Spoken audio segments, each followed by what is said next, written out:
Kaya malala ang sakit. Ang balitang yan ipuputok ni Athena Yap.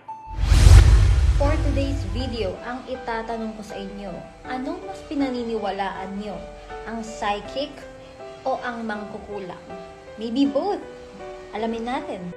Sa in-upload na vlog ni Aiko Melendez kamakailan, tinanong niya ang psychic na si Jovi Vargas kung nakulam raw ba si Kris Aquino kasi maraming haka-haka o sabi-sabi sa paligid, ano mo naman, marites, na nakulam umano si Kris Aquino.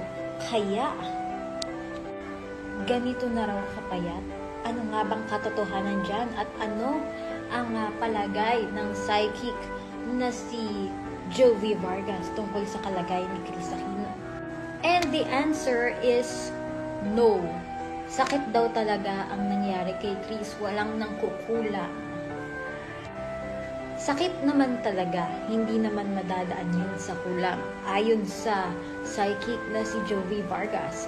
Pero ang payo niya sa Queen of All Media na si Kris Aquino, wag munang makailam sa mga iba't ibang issue para hindi na lumala pa ang sakit. So, comment down kung ano nga ba ang inyong paniniwalaan, ang kulam, ang psychic, o ang mga marites.